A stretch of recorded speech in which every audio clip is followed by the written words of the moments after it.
여러분 안녕하십니까? 전 세계 이목이 집중된 미국 대통령 선거 열흘 앞으로 다가왔습니다. 한반도의 운명에도 지대한 영향을 미치게 될 미 대선의 현재 판세와 전망, 오늘 집중 보도합니다.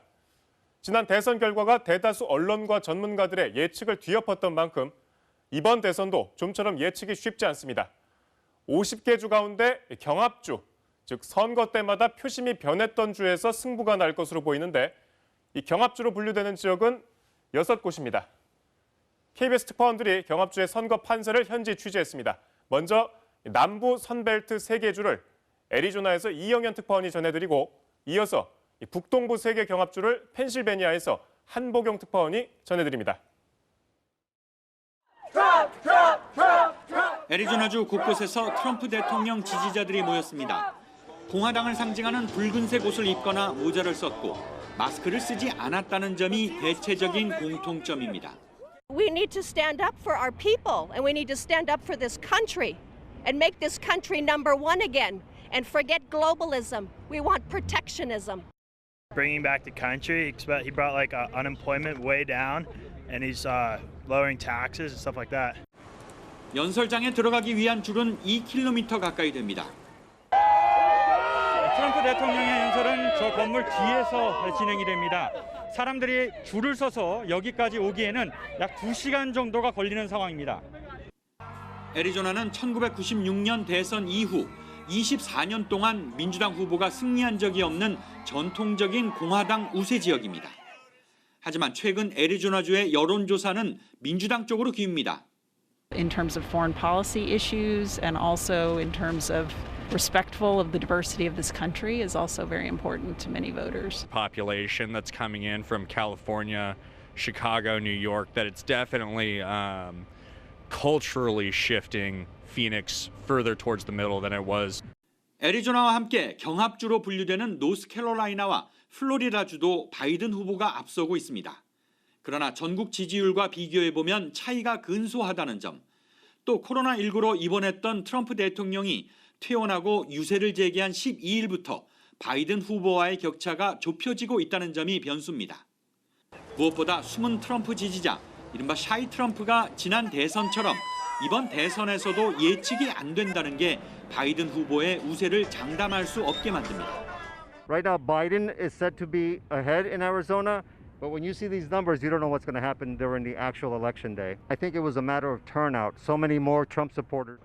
선거를 열흘 남긴 상황에서 어떤 이슈가 터져나올지 모른다는 점도 현재 판세 예측을 어렵게 만드는 요인입니다. 애리조나주 피닉스에서 KBS 뉴스 이영현입니다. 필라델피아 북동부의 한 마을입니다. 지난 대선 때 이른바 샤이 트럼프들이 쏟아져 나온 곳입니다. 이곳에 사는 에디 씨는 이번 대선에서 누구를 선택할지 아직 결정을 못했습니다. Really, right now, I'm really like undecided on both candidates. I don't really like Trump. Biden, he's not really speaking of nothing that's of interest in the political game. 이웃인 유세프 씨는 트럼프 대통령을 밀 계획입니다. I would give Trump 4 more years so he can fix things. I hope as soon this COVID is over, things are going to boom up again. 전통적인 민주당 강세 지역인 펜실베니아주는 지난 대선 땐 트럼프 대통령 당선에 결정적 역할을 했습니다. 당시 트럼프 후보가 이른바 러스트벨트의 재건을 약속한 게 주요했습니다. 이번엔 바이든 후보가 일단 근소한 차이로 여론조사에선 앞서 있습니다.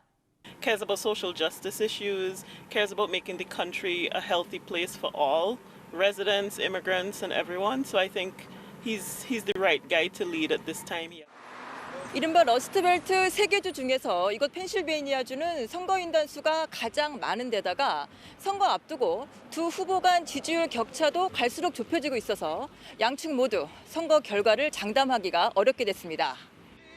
이렇다 보니 트럼프 대통령은 최근 펜실베니아주를 2차례나 찾았습니다. I don't want to lose anybody. You got to go vote. 바이든 후보도 고향인 펜실베니아에 많은 공을 들였고 막판 지원 유세 나선 오바마 전 대통령도 가장 먼저 찾은 곳이 펜실베니아입니다. We've got to turn out like never before. 오바마 유세장 앞에 길게 줄 서 있는 바이든 지지자들. Donald Trump is a monster and a racist. So we don't support racists here. 바로 길 건너에선 트럼프 대통령 지지자들이 보란 듯이 트럼프를 연호합니다. He's not wanted down here. This is South Philly, Trump territory. That's all I got to say. 그러니까 민주당 바이든 후보는 지난 대선 때 빼앗겼던 곳을 다시 찾아와야 하는 거고 트럼프 대통령은 뺏은 곳 반드시 지켜내야 하는 그런 상황입니다. 이 싸움 결과에 따라 대통령이 누가 될지 달려있다 해도 과언은 아닙니다. 필라델피아에서 KBS 뉴스 한보경입니다.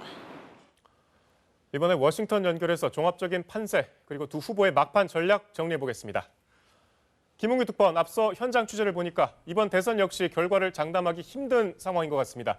먼저 트럼프 대통령, 이번에도 승리를 자신하고 있나요? 말씀하신 대로 KBS 특파원들이 미 대선 그 한복판 현장에서 전해드린 대로 6개 경합주 여론조사에서 바이든 후보 좀 앞서고 있지만 미시건주 한 곳 제외하고 대부분 오차범위 냅니다. 여론조사 지금 현재 반영일 뿐 절대적이지 않습니다. 그래서일까요? 트럼프 대통령 4년 전처럼 여론조사 뒤집기 자신합니다. 들어보시죠. The great red wave hasn't hit yet. That hits in a few days. It's going to be a great red wave like you've never seen before. 네, 본 것처럼 바이든 후보는 불안한 우세를 유지하고 있는데 남은 기간 동안에는 대규모 유세를 하지 않기로 했다면서요. 여론조사에서 앞서고 있지만 불안하다, 정확한 표현 같습니다. 바이든의 핵심 메시지는 코로나19입니다. 당선된다면 코로나19부터 제대로 처리하겠다고 합니다. 들어보시죠. To do if I have the honor of being elected your next president. I'll immediately put in place a national strategy that'll position our country to finally get ahead of this virus. 네, 이제 마지막 TV 토론도 끝났죠. 앞으로 열흘 양측의 전략 정리해 주세요. 마지막 토론 이후에 큰 이슈 없어 보입니다. 잘 보이지 않습니다. 양측 서로 투표 독려하고 있는데 자신의 지지자들 더 많이 투표장 나오라는 소리 같습니다. 두 차례 TV 토론, 유세에서 보면 공개적으로 드러난 두 후보 정책, 미 언론 표현대로 폴라 오퍼짓, 극과 극 정반대입니다. 한국의 핵심적인 북미 관계, 대외 경제 정책 정반대시가 그대로 드러냈습니다. 열흘 후 누가 당선되느냐? 미국에 당연히 중요하지만 한국에도 못지않게 중요한 이유입니다. 워싱턴에서 전해드렸습니다.